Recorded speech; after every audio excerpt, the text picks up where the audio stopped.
बिस्मिल्लाहिर्रहमानिर्रहीम बिशरह से यूनिवर्सिटी अमीन वाले गोली प्यारे बच्चों, उम्मीद करते हैं कि आप सारे खैरियत से होंगे। आज जो टॉपिक हमने पढ़ना है that topic is very important topic. बहुत ज़्यादा एमसीक्यूज ईटा में और एमजीकेट में इससे आते हैं और इस चैप्टर का सबसे ज़्यादा लॉन्ग क्वेश्चन हम आज डिस्कस करने वाले हैं और इस टॉपिक का नाम है प्रोजेक्टाइल मोशन। इसका नाम क्या है जी? Projectile motion. हमारा जो टॉपिक है दैट इज प्रोजेक्टाइल मोशन। आज का जो टॉपिक है वो है प्रोजेक्टाइल मोशन। पहले तो आप ये समझेंगे कि प्रोजेक्टाइल होता क्या है या इसको हम कैसे स्टडी करते हैं या ये दिखने में किस तरह होता है, रियल लाइफ में कैसे होता है। बेटा मुझे एक बात बताओ, आपने ओलंपिक्स गेम वगैरह देखे होंगे, उसमें एक गेम होता है जिसमें वो एक एरो उसके हाथ में होता है, वो इस तरह एरो को थ्रो कर रहा होता है, ठीक है।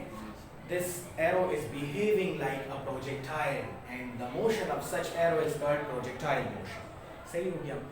एक बंदा है पहाड़ के ऊपर खड़ा हुआ था, उसने वहां से जंप लगाया, ये एक प्रोजेक्टाइल मोशन है और इस बंदे को हम प्रोजेक्टाइल कहेंगे। एक फॉर एग्जांपल कैनन है, कैनन जानते हैं? तो उसके आगे वो जो गोला रखा जाता है इस तरह उसको थ्रो किया जाता है, ठीक है। अब ये जो कैनन की जो पिल्स हैं या इसकी जो गोलियां हैं या जो गोला नजर आ रहा है, इसको आप प्रोजेक्टाइल कह सकते हैं और इसकी मोशन को प्रोजेक्टाइल मोशन कहेंगे। अब ये तो मैंने जर्नल कॉमन लैंग्वेज में आपको समझाया। अब जरा फिजिक्स की तरफ आते हैं। फिजिक्स में प्रोजेक्टाइल क्या होता है? प्रोजेक्टाइल हर उस बॉडी को कहते हैं जो कि only under the action of gravity move कर रहा है। Every that body which is moving only under the action of gravity, जो सिर्फ और सिर्फ under the action of gravity move कर रहा हो, तो उस ऑब्जेक्ट को हम क्या कहेंगे? प्रोजेक्टाइल कहेंगे। और उस बॉडी की या उस ऑब्जेक्ट की मोशन को हम प्रोजेक्टाइल मोशन कहेंगे। क्या कहेंगे? प्रोजेक्टाइल मोशन, ठीक है। आप कैसे डिफाइन कर सकते हैं? आप कहते हैं कि the motion of a body, the motion of a body only under the action of gravity called projectile motion। उसको हम लोग projectile motion कहते हैं। and such body is called projectile। उसको हम लोग क्या कहते हैं? projectile। ये तो एक डेफिनेशन देखिए। अब जरा चलते हैं दूसरी डेफिनेशन। आप यूं भी कह सकते हैं कि when a body is moving only in x and y plane, जब कोई बॉडी सिर्फ और सिर्फ टू डायमेंशनल प्लेन में मोशन कर रहा हो या एक्स वाई प्लेन में मोशन कर रहा हो, तो ऐसे बॉडी को भी हम प्रोजेक्टाइल कहते हैं और उसकी मोशन को भी प्रोजेक्टाइल मोशन।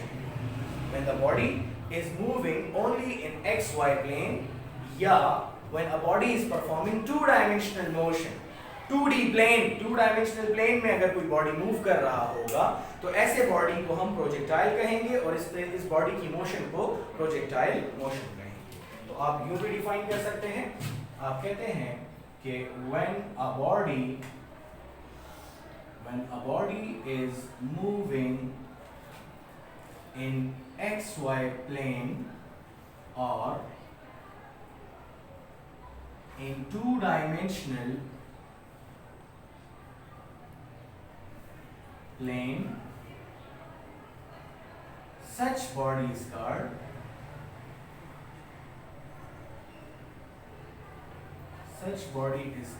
projectile। इस बॉडी को हम प्रोजेक्टाइल कहते हैं। and the motion of such bodies is called projectile motion। उसको हम क्या कहते हैं जी? प्रोजेक्टाइल मोशन कहते हैं। ठीक हो गया। अच्छा, अब हम देखते हैं कि आगे फर्दर प्रोसीड करते हैं और देखते हैं कि आगे इसको कैसे प्रोसीड करेंगे। पहले हम अंडरस्टैंड करते हैं कि बैलिस्टिक्स क्या होता है। बैलिस्टिक्स असल में फिजिक्स की वो ब्रांच है जिसमें आप सिर्फ और सिर्फ प्रोजेक्टाइल और उसकी मोशन को स्टडी करते हैं, जिसमें आप सिर्फ और सिर्फ प्रोजेक्टाइल और प्रोजेक्टाइल की मोशन को स्टडी करते हैं उसको हम लोग क्या कहते हैं, बैलिस्टिक्स कहते हैं। द ब्रांच ऑफ फिजिक्स, आप कहते हैं the branch of physics that only deals with projectile and its motion called ballistics, उसको हम लोग बैलिस्टिक्स। चलिए अब मैं इसकी कुछ एग्जाम्पल देता हूँ। फॉर एग्जाम्पल मैं कहता हूँ कि आपके पास एक एरो है और आपने उसको आप अर्थ के ऊपर खड़े हो, आप उसको थ्रो कर दिया, या कोई करेक्टर है उसने कोई हिट किया और उससे 6 लगा रहा है, ठीक है, या एक बंदा है और वो बॉल को फेंक रहा है। चल मैं कोई भी एक एग्जांपल कंसीडर कर लेता हूं। ये मेरे पास y एक्सिस है, ये मेरे पास x एक्सिस है, ठीक हो गया। This is y axis, this is x axis, ठीक हो गया। अब मैंने एक बॉडी को प्रोजेक्ट किया है इस तरीके से, सही हो गया, मैंने एक बॉडी को इस तरीके से प्रोजेक्ट किया है। अब ये जो पाथ आपको नजर आ रहा है ना, जिस पाथ में बॉडी मूव करके जा रहा है, इस पाथ को हम लोग ट्रेजेक्ट्री कहते हैं। क्या कहते हैं? ट्रेजेक्ट्री। ट्रेजेक्ट्री क्या होता है basically?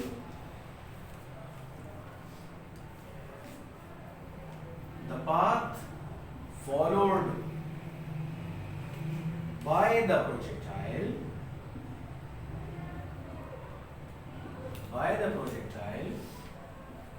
during its motion called trajectory, उसको हम लोग क्या कहते हैं? ट्रेजेक्ट्री कहते हैं। सही हो गया। चल मैं कहता हूं कि मैंने बॉडी को प्रोजेक्ट किया है पॉइंट, दिस पॉइंट, और बॉडी यहां पर आकर हिट करता है। चले मैं कहता हूं कि मैंने जब बॉडी को प्रोजेक्ट किया इस तरीके से, चले किसी इनिशियल वेलोसिटी v0 के साथ प्रोजेक्ट किया था बॉल को, या बॉल है या कोई भी चीज है, उसको मैं प्रोजेक्ट कर रहा हूं, ये एरो है, ठीक है, इस तरह से मैं उसको क्या कर रहा हूं? थ्रो कर रहा हूं। आई throw this arrow with certain specific velocity that is v0। अब मैं क्या करता हूं? मैं इस वेलोसिटी को 2 कंपोनेंट्स में स्प्लिट करता हूं। क्या करता हूं? 2 कंपोनेंट्स में स्प्लिट करता हूं। एक ये कंपोनेंट होगा, एक ये, सही कह रहा हूं? अच्छा, इस कंपोनेंट को हम लोग कहते हैं vertical component vy equal to v sin theta, और ये होगा हॉरिजेंटल कंपोनेंट, इसको हम कहते हैं vx equal to v cos theta. सही हो गया? अच्छा, आप चाहें तो आप लिख भी सकते हैं कि sin theta equal to vy divided by v, तो इससे आ जाएगा vy equal to v sin theta, और cos theta equal to vx by v, इससे आ जाएगा vx equal to v cos theta. सही हो गया यहां तक? अब जरा और से देखिए, हमने क्या किया? हमने बॉडी को प्रोजेक्ट कर दिया। 2 बातें आपने याद रखनी है। प्रोजेक्टाइल मोशन में acceleration along x axis is always 0। This is a very hit MCQs, last year भी ये रिपीट हुआ था कि प्रोजेक्टाइल मोशन में एक्सेलरेशन अलोंग एक्स एक्सिस क्या होता है? 0 होता है, और एक्सेलरेशन अलोंग y एक्सिस या वर्टिकल एक्सिस क्या होता है? -g के बराबर होता है। क्योंकि जब आप किसी भी बॉडी को अप एंड डाउन मोशन देते हैं, फिर तो लीनियर एक्सेलरेशन नहीं होता ना, a की वैल्यू तो वहां नहीं होती, वहां तो g डिस्कस किया जाता है। पढ़ा है ना आपने मोशन ड्यू टू ग्रेविटी के केसेस में a को तो हम g में कन्वर्ट कर लेते थे ना, और बॉडी क्योंकि away from the surface of earth जा रहा है तो माइनस लगाते हैं उसके साथ। 2 बातें आपने याद रखनी है कि in projectile motion the acceleration along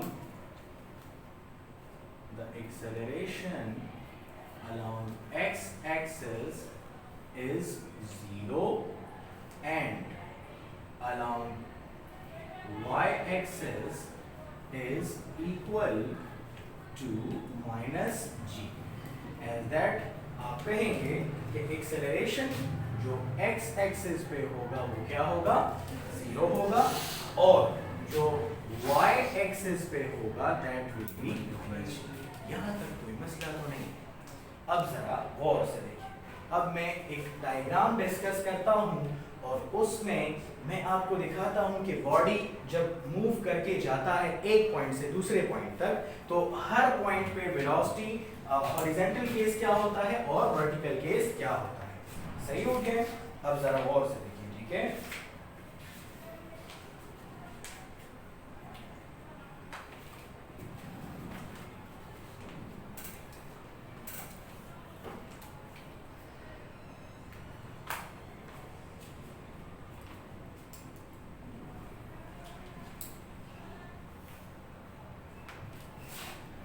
consider, मैं कहता हूँ कि ये मेरे पास एक एक्स वाई प्लेन है इस तरह से।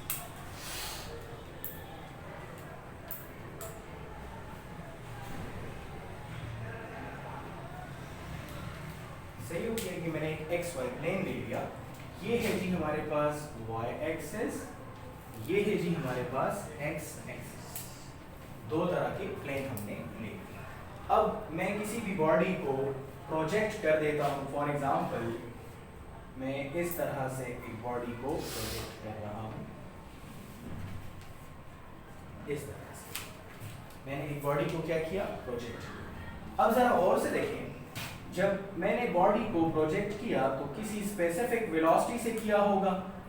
चलें, मैंने कहा कि मैंने v0 से प्रोजेक्ट किया। अब मैं क्या करता हूँ, अब मैं इस वेलोसिटी के दो कंपोनेंट्स फाइंड करने की कोशिश करता हूँ।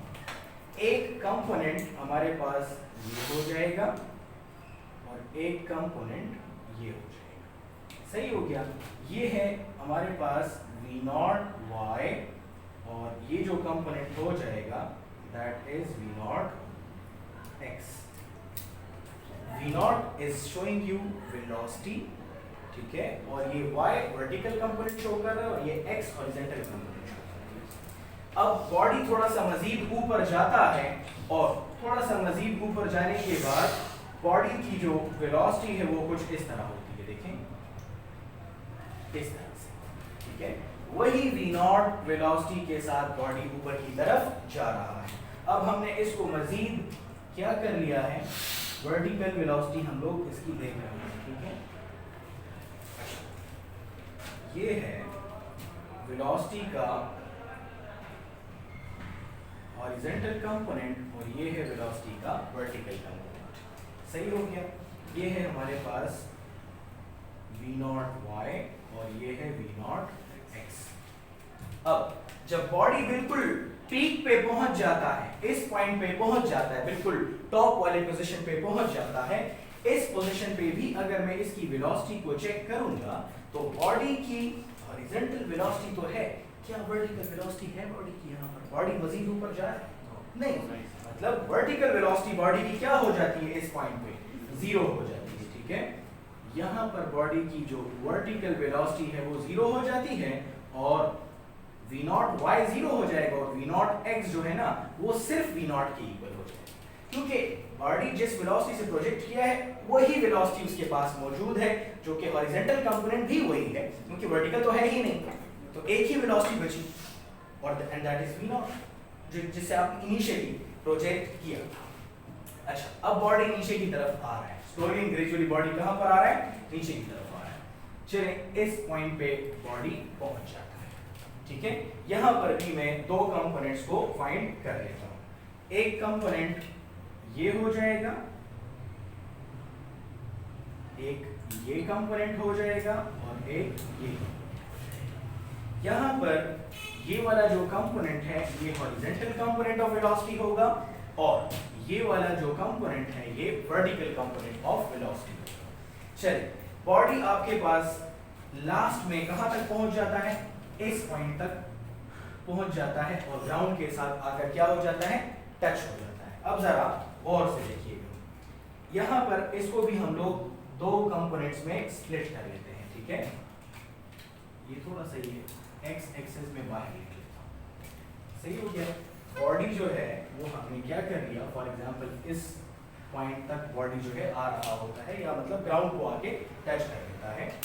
तो एक ये कंपोनेंट हो जाएगा और दूसरा ये कंपोनेंट हो जाएगा। दो कंपोनेंट्स हमने देख लिए। ये वाला जो कंपोनेंट होगा this will be v not y, और ये वाला जो कंपोनेंट होगा v नॉट x।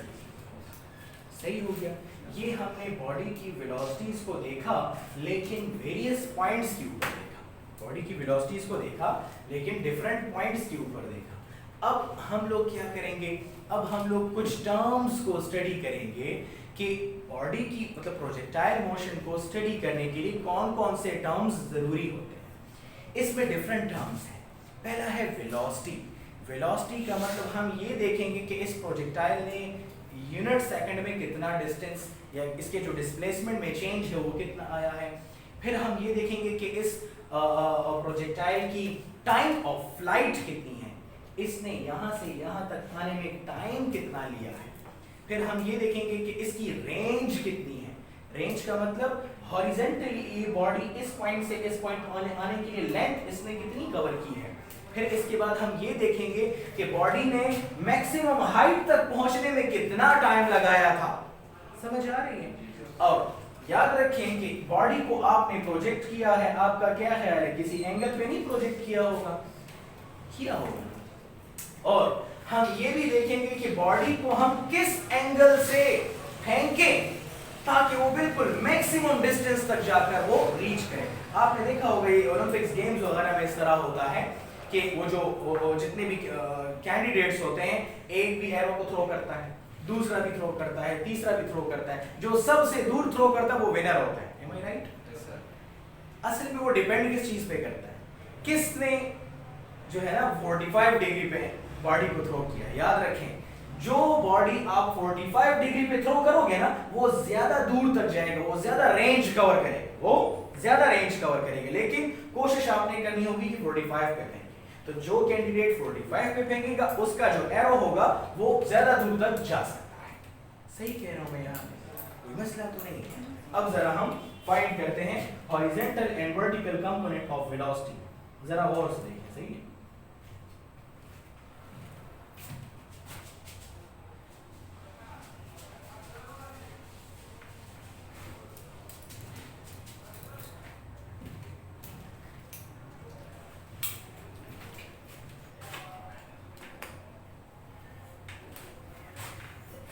अब हम लोग नंबर 1 फाइंड करेंगे वेलोसिटी। वेलोसिटी कैसे फाइंड करते हैं? वेलोसिटी फाइंड करने के लिए हमारे पास दो केसेस हैं, ठीक है।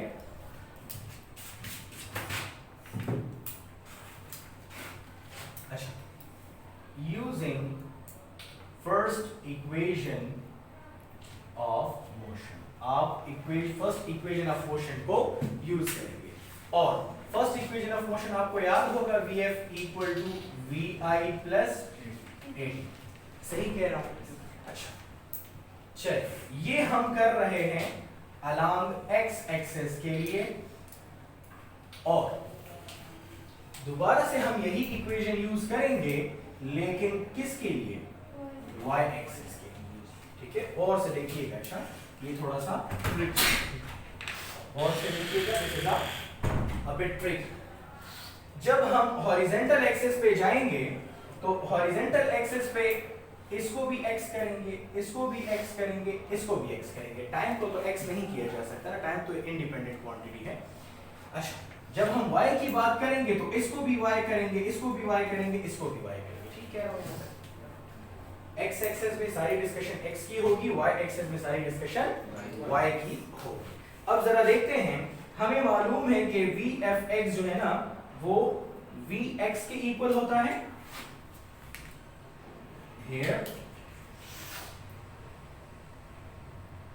Vfx जो है ना वो इक्वल होता है Vx के, और Vix जो है that is equal to V naught cos theta, V naught cos theta. सही हो गया। एक्सेलरेशन अलोंग x एक्सिस 0 होता है और स्मॉल t को हम लोग कैपिटल T से रिप्रेजेंट कर देते हैं। सही हो गया। अब ये वैल्यूज में उठाकर ऊपर वाले इक्वेशन में पुट करता हूं और देखता हूं कि क्या आता है। चलिए इसको मैंने इक्वेशन 1 कहा, इसको मैंने इक्वेशन 2 कहा। Putting values in equation 1, equation 1 में मैं वैल्यूज को पुट कर देता हूं। vfx किसके इक्वल है? vx के इक्वल है। vix किसके इक्वल है? v0 cos थीटा के इक्वल है, प्लस ax किसके इक्वल है? 0 के इक्वल है, और टाइम की जगह हम कैपिटल T लेते हैं। हमारे पास जो कंपोनेंट आ जाएगा, horizontal component of velocity, that will B v0 cos theta. ये हमने क्या फाइंड किया? ये हमने horizontal component of velocity find किया। अब इसी तरह हम आते हैं और देखते हैं कि वर्टिकल कंपोनेंट में कैसे फाइंड किया जाएगा वेलोसिटी। याद रखें कि यहां पर हमारे पास जो वैल्यूज होंगी तो हम लिखेंगे कि vfy जो है वो vy के इक्वल है, vfy जो है वो vy के इक्वल होगा, viy जो है that will be equal to v0 sin theta, v0 sin theta, a जो है माइनस g के इक्वल होगा, क्योंकि वर्टिकल एक्सिस पे जा रहे हैं, वर्टिकल एक्सिस पे तो a माइनस g के इक्वल होता है, और स्मॉल t को हम लोग कैपिटल T लिख लेते हैं। चलिए यही तमाम वैल्यूज उठाकर मैं इक्वेशन 2 में पुट करूंगा। याद रखें this is very long lecture, बहुत इंपॉर्टेंट बड़ा लॉन्ग लेक्चर है, ठीक है। अच्छा वैल्यूज को पुट करते हैं जी। इससे क्या आ जाएगा? Putting the values in equation 2 we get, इससे आ जाएगा vy equal to v0 sin theta plus minus g into t, minus g into t. सही कह रहा हूं? सही कह रहा हूं ना? इससे आ जाएगा इस तरीके से, ठीक है। आगे इसको सॉल्व करेंगे तो आ जाएगा vy equal to v0 sin theta minus g t. ये जो इक्वेशन आपको नजर आ रही है ये हमारे पास वेलोसिटी की इक्वेशन है, लेकिन अलोंग वर्टिकल एक्सिस है। क्या है? अलोंग वर्टिकल एक्सिस है। अच्छा अब हमें मालूम है कि मैग्नीट्यूड ऑफ वेलोसिटी आप कैसे फाइंड आउट करेंगे? Finding magnitude of velocity.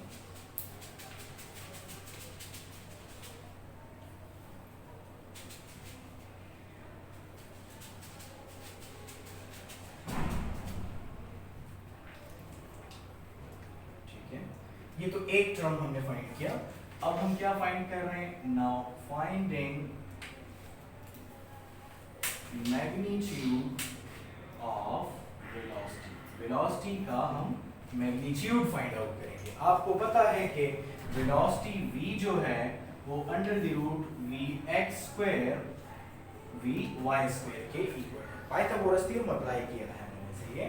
Hypotenuse square equal to base square plus perpendicular. सही हो गया। अब इनकी वैल्यूज को जब मैं पुट कर लूंगा ना तो मुझे मिल जाएगा, इसमें जब आप वैल्यूज को पुट करते हैं ना तो इससे आ जाएगा आपके पास v is equal to v0 cos square v0 cos theta whole square plus v0 sin theta minus gt।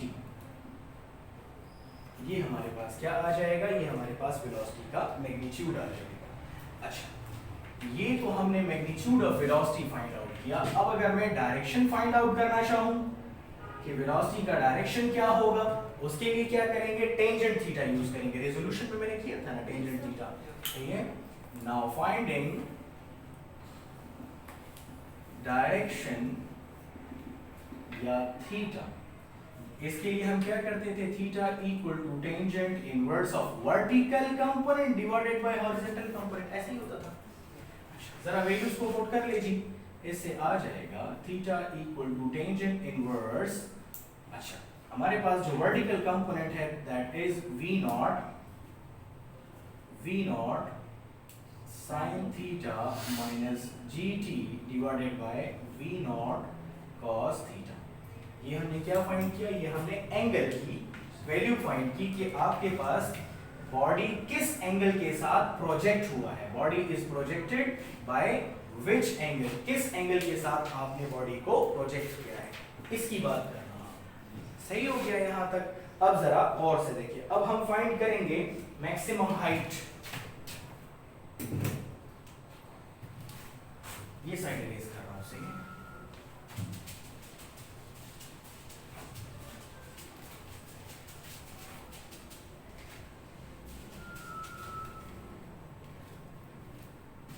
Maximum height क्या होता है देखें, maximum vertical distance travelled by a projectile during its projectile motion.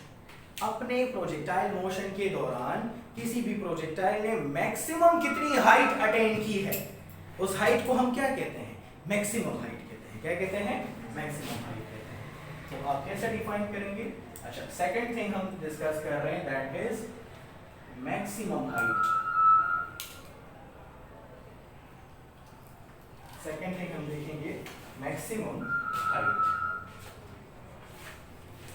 आप लिखेंगे कि the maximum vertical distance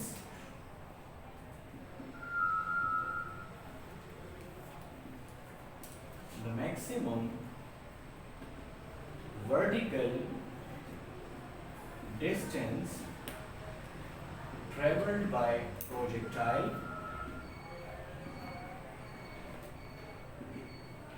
during its motion called maximum height। उसको हम क्या कहते हैं, मैक्सिमम हाइट। अब उसके लिए हमें फाइंड करना है equation. So using third equation of motion, आपने थर्ड इक्वेशन ऑफ मोशन को यूज करना है। आपको मालूम है कि जो थर्ड इक्वेशन ऑफ मोशन है वो क्या होता है, 2as equal to vf square minus vi square, यही होता है। अच्छा, अब मुझे ये बताइए कि जब बॉडी मैक्सिमम हाइट अटेन कर रहा है तो वो हॉरिजॉन्टल प्लेन पे जा रहा है कि वर्टिकल प्लेन पे जा रहा है? वर्टिकल पे जा रहा है। तो क्या ख्याल है, मुझे क्या लगा देना चाहिए, y लगा नहीं देना चाहिए? सही कह रहा हूं। सिंस हमें मालूम है कि जो एक्सेलरेशन है अलोंग y एक्सिस वो तो माइनस g के इक्वल होता है, और जो वर्टिकल डिस्टेंस कवर किया जा रहा है, क्या मैं उसको हाइट कहूं? sy, distance along vertical axis is basically height. सही हो गया। और इसके अलावा हमारे पास जो vfy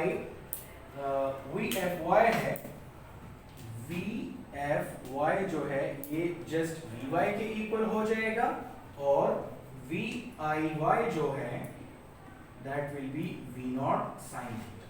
सही हो गया। अब इन वैल्यूज को मैं उठाकर ऊपर इक्वेशन में पुट करूंगा, तो मुझे क्या मिलेगा इससे,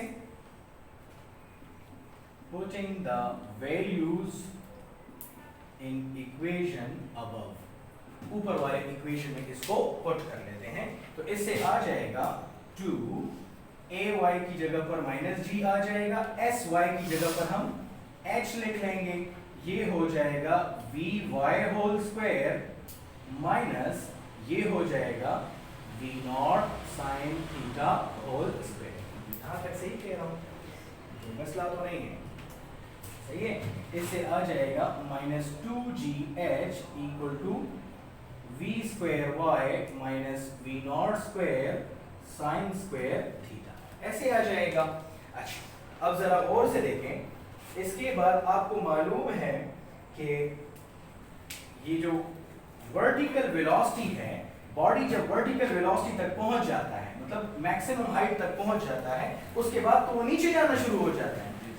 उस पॉइंट पे बॉडी की जो वर्टिकल वेलोसिटी है वो क्या हो जाती है, जीरो हो जाती है। क्या हो जाती है, जीरो हो जाती है। तो ये वाला जो टर्म है ना, ये जीरो हो जाएगा। ठीक है, minus 2gh equal to zero square minus v naught square sine square theta, ऐसे आ जाएगा।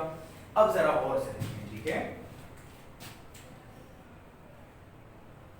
इससे आ जाएगा minus 2gh is equal to v naught square sine square theta, v naught square sine square theta, ऐसे आ जाएगा। हमें क्या चाहिए, हमें तो हाइट की वैल्यू चाहिए ना। किसकी वैल्यू चाहिए, हाइट की वैल्यू चाहिए।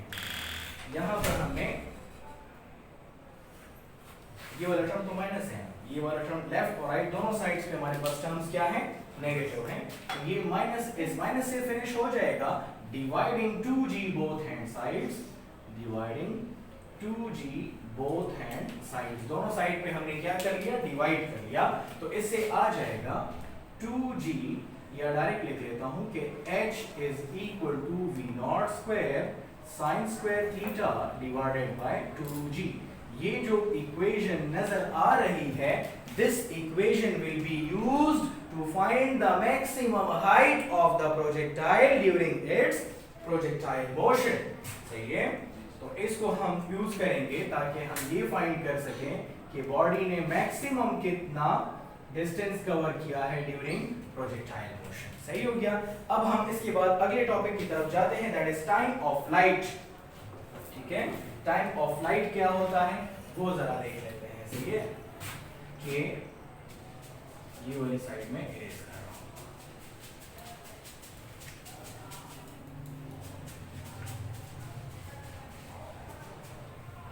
अच्छा, अब हमें फाइंड करना है टाइम ऑफ फ्लाइट, जरा और से देखिए। ठीक है, this is third.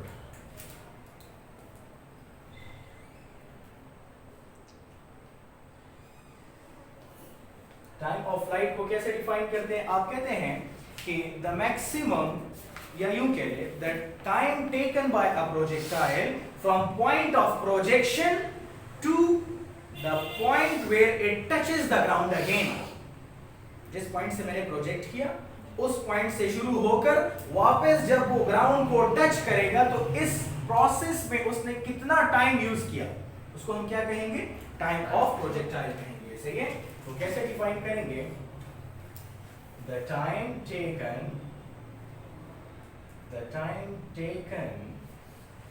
Bye a projectile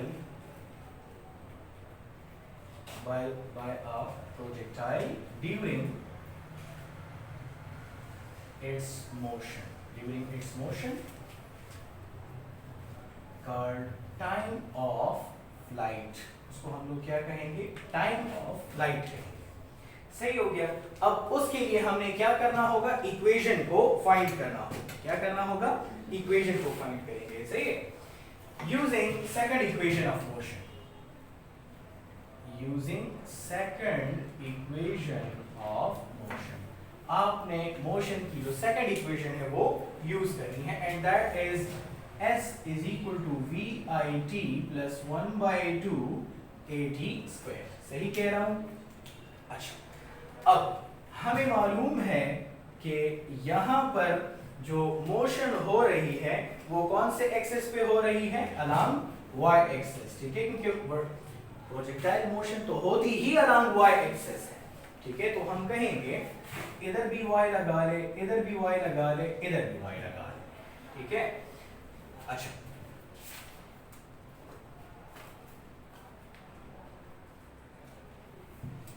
यहां पर हमारे पास जो sy है वो 0 होगा, क्योंकि बॉडी जो है, हम तो स्टार्टिंग की बात करें कि वर्टिकल एक्सिस पे बॉडी जो है फिक्स पॉइंट पे पहुंचकर क्या हो जाता है, उसकी डिस्टेंस 0 हो जाती है, क्योंकि उसकी वेलोसिटी आगे नहीं बढ़ रही होती बॉडी की।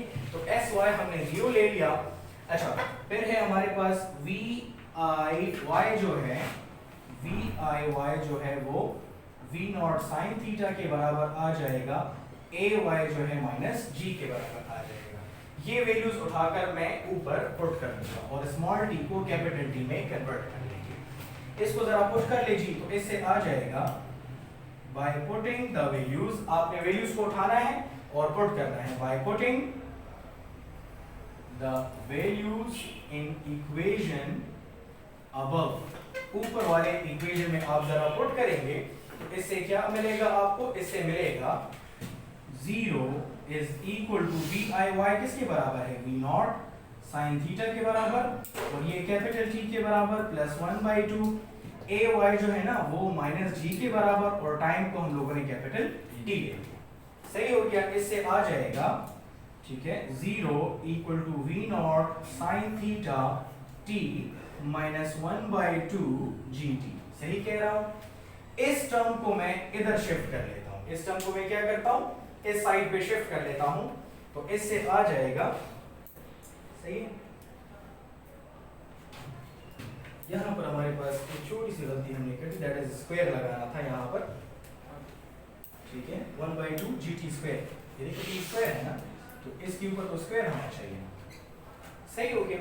अच्छा अब आगे देखते हैं।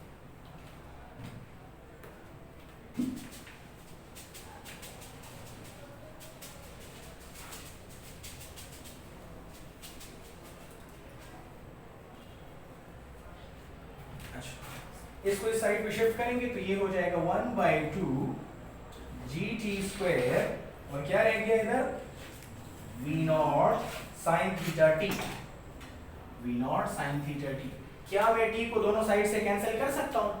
ये स्क्वायर इस t से कट जाएगा, सही कह रहा हूं।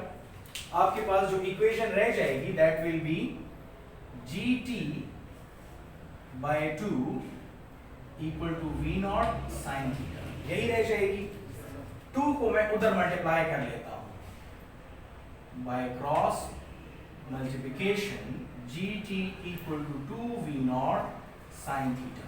हमें t की वैल्यू चाहिए ना, dividing small g both hand sides, dividing small g both hand sides, इससे आ जाएगा, यहां पर भी डिवाइड कर लें या डायरेक्ट ले लेते हैं, t की जो वैल्यू आ जाएगी that will B 2V0 sin theta divided by small g।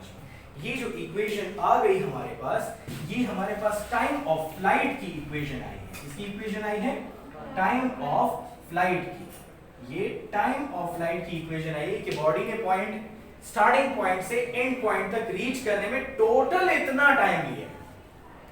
Body ने स्टार्टिंग पॉइंट से एंड पॉइंट तक रीच करने में टोटल कितना टाइम लिया, टोटल इतना टाइम लिया, सही हो गया। अच्छा टोटल टाइम तो ये था। अगर मैं कहूं कि बॉडी ने मैक्सिमम हाइट तक पहुंचने में कितना टाइम लिया है, तो फिर क्या होगा, ठीक है। ये तो टोटल टाइम का फ्लाइट है, स्टार्टिंग पॉइंट से एंड पॉइंट तक जाने का टोटल टाइम इतना है, टोटल टाइम इतना। मैं कहूं कि बॉडी ने स्टार्ट से हाईएस्ट पॉइंट तक जाने के लिए कितना टाइम लिया हो, फिर क्या करेंगे, इसको 2 पे डिवाइड कर देंगे। देखिए अभी मैं डिस्कस कर रहा हूं, ठीक है। Fourth thing, time to reach summit height. Summit height का मतलब मैक्सिमम हाइट होता है। समिट हाइट का क्या मतलब होता है, मैक्सिमम हाइट होता है। और से देखिए ये x एक्सिस था, ये हमारे पास y एक्सिस, सही हो गया। बॉडी यहां से यहां तक इस तरह आ रहा है। इस पूरे प्रोसेस में जो टाइम उसने यूज किया है वो t टाइम यूज किया है। मैक्सिमम हाइट ये है, तो मैक्सिमम हाइट तक पहुंचने में उसने कितना टाइम यूज किया होगा, हाफ ऑफ द टोटल ना। क्या यहां से यहां तक डिस्टेंस हाफ नहीं है टोटल का, t/2, yes, half of the total, सही है। सो हम कैसे लिखेंगे इसको, ये हो जाएगा t dash equal to t/2, लिख सकता हूं इस तरह, t dash equal to t/2। t की वैल्यू तो है ना आपके पास, जरा पुट करें इसमें, putting value of t, putting value of t, t की वैल्यू को मैं जरा पुट कर लेता हूं, तो इससे आ जाएगा t dash is equal to, t की वैल्यू क्या है, 2V0 sin theta divided by small g, सही कह रहा हूं। ये 2 इस 2 से क्या हो जाएगा, फिनिश हो जाएगा। आपको जो इक्वेशन मिलेगी that will B V0 sin theta g। ये जो इक्वेशन है ये किस चीज की है, this is the time to reach the maximum या summit height. This is the equation for time to reach the summit height या मैक्सिमम हाइट, ये इक्वेशन हम यूज करेंगे। अच्छा इसके बाद हम देखते हैं कि रेंज, इसके बाद हम देखते हैं कि रेंज क्या होता है और उसकी इक्वेशन हम कैसे फाइंड आउट करेंगे, सही है। ए साइड ट्रेस कर रहा हूं, ठीक है जी। रेंज क्या होता है,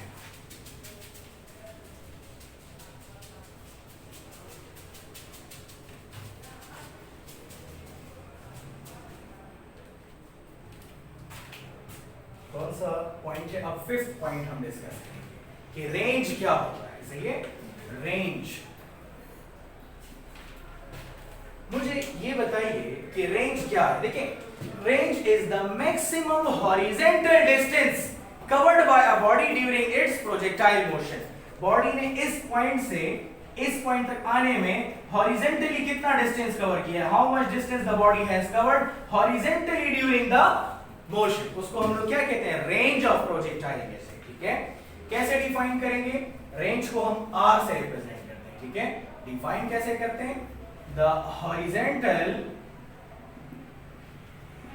horizontal distance covered by the projectile during its motion called range of projectile। उसको हम लोग क्या कहते हैं? Range of projectile. क्या कहा जाता है? रेंज ऑफ प्रोजेक्टाइल कहा जाता है। ठीक है, अब हम देखते हैं कि रेंज ऑफ प्रोजेक्टाइल को हम कैसे फाइंड आउट कर सकते हैं। इसके लिए जो हमने इक्वेशन यूज करनी है वो second equation of motion use करनी है। ठीक है, using second equation of motion, equation find कर रहा हूं using second equation of motion. आपने मोशन की सेकंड इक्वेशन यूज करनी है।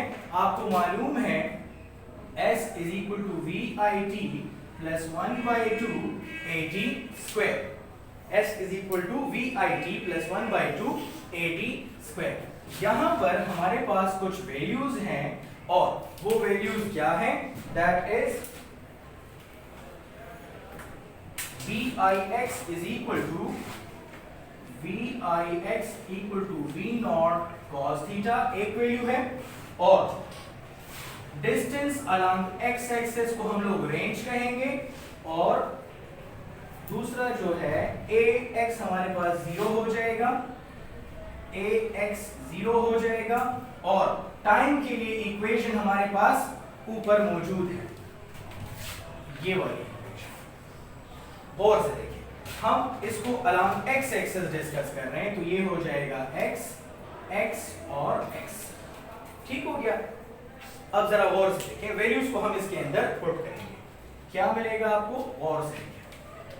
ठीक है, स्मॉल t कैपिटल T के इक्वल होगा। सही है, जिसको हम टाइम ऑफ फ्लाइट कहते हैं। ये सारी इक्वेशन हम इसके अंदर पुट करेंगे, वैल्यू। ठीक है, by putting the values we get. आप जरा वैल्यूज को पुट करें इसके अंदर, क्या मिलेगा आपको? Sx किसके बराबर है? रेंज। तो मैं लिख लूंगा Sx की बजाय क्या लिख लेंगे? रेंज। और Vix किसके इक्वल है? V naught cos theta, V naught cos theta. T किसके इक्वल है? ठीक है, T हमारे पास बराबर है, ठीक है। अच्छा, T किसके इक्वल था?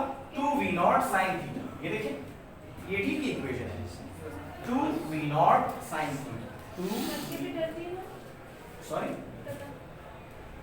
एक ही बात है, उसको कैपिटल में हमने कन्वर्ट कर दिया, स्मॉल को कैपिटल में कन्वर्ट कर दिया।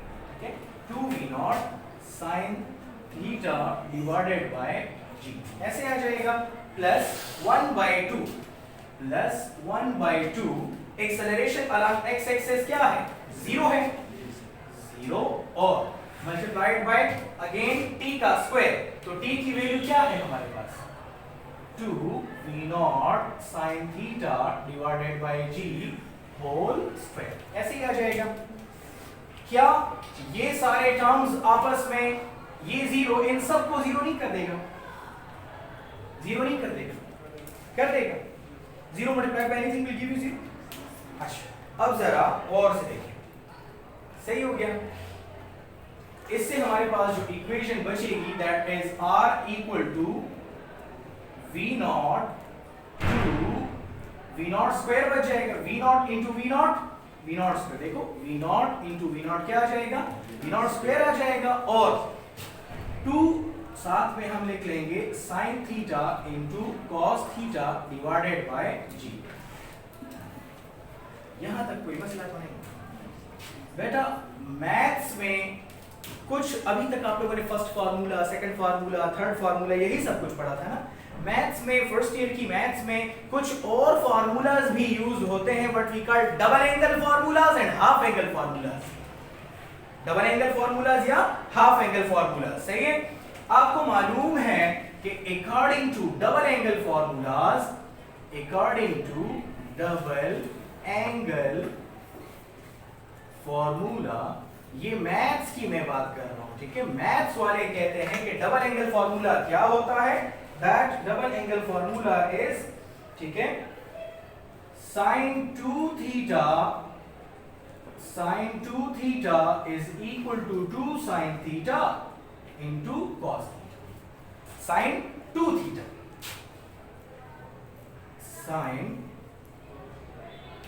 sin 2 थीटा 2 एंगल के साथ मल्टीप्लाइड फॉर्म में है यहां पर। अच्छा, sin 2 थीटा किसके बराबर होता है, 2 sin थीटा cos थीटा। बेटा ये मैं नहीं कह रहा, ये मैथ्स कहती है। तो हम क्या करेंगे, यहां पर वैल्यू को हम रिप्लेस करेंगे। क्या इस वैल्यू को मैं रिप्लेस कर सकता हूं, अब कर सकता हूं। तो इससे आ जाएगा r is equal to v naught square into sin 2 theta divided by g। ये मैंने क्या फाइंड किया, ये मैंने रेंज की इक्वेशन फाइंड की कि बॉडी जो है हॉरिजॉन्टली इतना डिस्टेंस कवर करता है ड्यूरिंग इट्स प्रोजेक्टाइल। सही हो गया। अच्छा, अब हम ये देखते हैं कि डिफरेंट एंगल पे रेंज कितनी हो सकती है, डिफरेंट एंगल पे रेंज हमारे पास कितनी हो सकती है, ठीक है। ये वाली साइड में इरेज कर रहा हूं, ठीक है।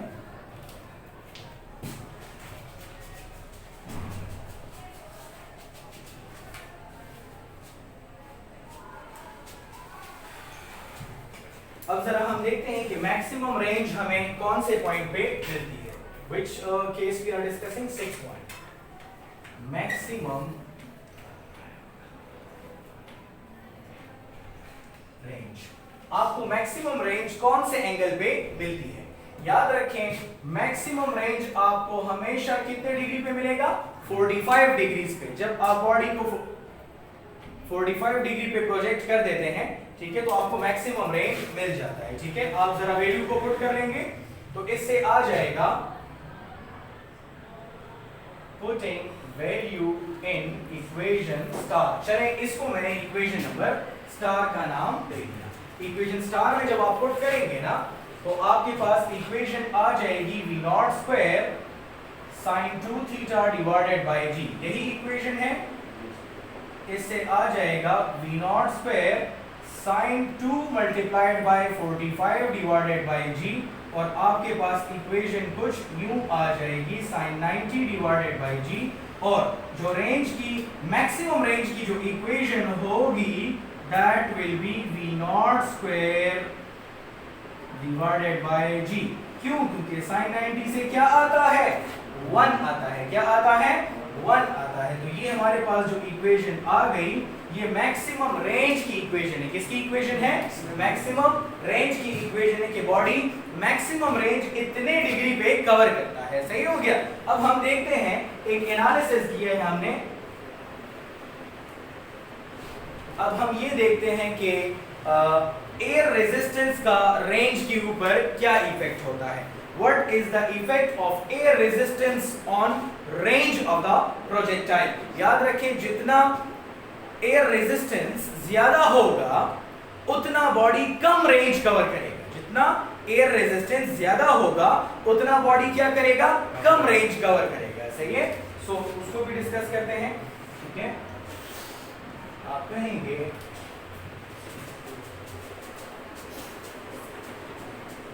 जस्ट 1 मिनट, ठीक है।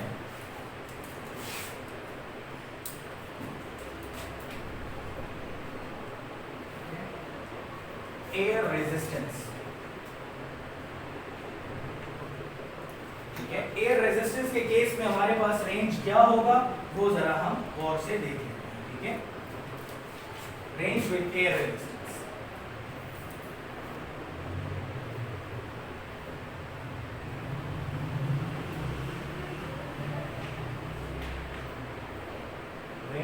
विद एयर रेजिस्टेंस क्या होता है और उसको हम किस तरह डिस्कस करते हैं। ये वाली साइड मुझे इरेज कर देनी है, ठीक है। इससे आ जाएगा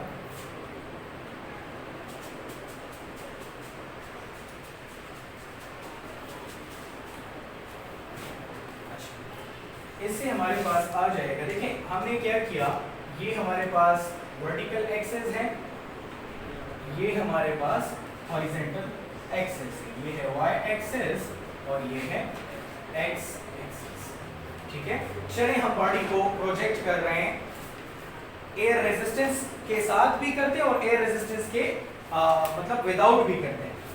चलें, बॉडी को हमने क्या किया, प्रोजेक्ट किया, एक बॉडी यहां तक पहुंचा और ये एयर रेजिस्टेंस के केस में है, और अगर मैं विदाउट एयर रेजिस्टेंस करूं तो ये बॉडी कहां तक पहुंचेगा, इस पॉइंट तक पहुंचेगा। चलें, मैं कहता हूं कि ये x1 है, ये x2 है, ये x3 है, ये x4 है, ये x5 है और ये x6। ठीक है, ये जो आपको नजर आ रहा है, ये वाला, ये जो केस नजर आ रहा है, ये विदाउट एयर रेजिस्टेंस है, विदाउट एयर रेजिस्टेंस का केस है, और ये जो नजर आ रहा है ये विद एयर रेजिस्टेंस है, विद एयर रेजिस्टेंस। सही हो गया। सो याद रखें कि आपके पास जो रेंज अगर आप देखें, सो जो मैक्सिमम रेंज आपको मिल रहा है वो कौन से केस में होता है, विदाउट एयर रेजिस्टेंस के केस में होता है। ये देखें, ये हमें क्या मिल रहा है, दिस इज रेंज, लेकिन कौन से केस में, without air resistance, without air resistance के केस में ये मिलता है, और ये क्या आपको मिल रहा है, ये विद एयर रेजिस्टेंस है, विद एयर रेजिस्टेंस। ठीक है, अच्छा एक चीज नोट कर लें, आइडियल प्रोजेक्टाइल मोशन आप किसे कहते हैं, याद रखें कि ideal projectile motion, ideal projectile motion में आपने रेजिस्टेंस, जो एयर रेजिस्टेंस है, उसको क्या करना होता है, नेग्लेक्ट करना होता है। एयर रेजिस्टेंस को क्या करना होता है, आपने नेग्लेक्टेड। आइडियल प्रोजेक्टाइल मोशन के लिए आपने क्या करना होता है, एयर रेजिस्टेंस को आपने नेग्लेक्टेड रखना होता है। सही है। So this was all about today's lecture, hope you have enjoyed it. आपको मजा आया होगा। लेक्चर थोड़ा सा लेंथी था, बहुत ज्यादा, सॉरी थोड़ा सा नहीं, बहुत ज्यादा लेंथी था, और क्या करूँगी, लेक्चर है ही इसी तरह। ठीक है, अब ये सारी डिराइवेशंस करना जरूरी थी, ठीक है, इसीलिए मैंने वन बाय वन एक एक स्टेप के साथ किया। अब ये है ही इसी तरह, इसमें मेरी गलती नहीं है। ठीक है, अब इसको मैं शॉर्टकट करके तो करना है सर, आप शॉर्टकट करूंगा तो स्टेप्स गायब हो जाएंगे, फिर आपको समझ नहीं आएगा। तो बेहतर ये है कि मैंने एक एक स्टेप जो है खोल के कर दिया। ये वीडियो आपको यूट्यूब के ऊपर भी मेरी मिल जाएगी। ठीक है, उम्मीद करता हूँ कि आज का लेक्चर आपको पसंद आया होगा। Thank you for watching. आपने लास्ट में हमारे चैनल को सब्सक्राइब करना है। आप मुझे देख रहे हैं, मेरे चैनल के ऊपर शेरोज अब्दुल्ला के नाम से हमारा यूट्यूब चैनल है, और कोई मसला आपको, कोई परेशानी हो, स्क्रीन के ऊपर मेरा नंबर आपको नजर आ रहा होगा, वो एनी टाइम कॉल व्हाट्सएप कर सकते हैं। 0300 9793173 मेरा व्हाट्सएप नंबर है। इसके अलावा हमारा इंस्टाग्राम पेज भी है, आप इंस्टाग्राम पे जाइए, वहाँ जाकर टाइप कीजिए शहरोज_अब्दुल्ला, हमारी आईडी आ जाएगी। कोई भी बात करनी हो, कोई भी मशवरा करना हो, कुछ भी पूछना हो, कोई कंफ्यूजन हो, feel free to talk to me, इंशाल्लाह हम आपकी जरूर हेल्प करेंगे। इसके अलावा अगर आप फेसबुक पे जाएं और वहाँ पर सर्च बार में टाइप कीजिए Shahroz Abdullah Hyderabad home tuition service, तो हमारा एक पेज आ जाएगा, उसको लाइक भी कीजिएगा, कमेंट भी कीजिएगा। याद रखें लास्ट में आपने हमारे चैनल को सब्सक्राइब भी करना है और बेल आइकन के बटन को भी जरूर प्रेस करना है। अल्लाह आपको बहुत ज़्यादा खुशियाँ दे। Thank you for watching. अल्लाह हाफिज़, फी अमान अल्लाह।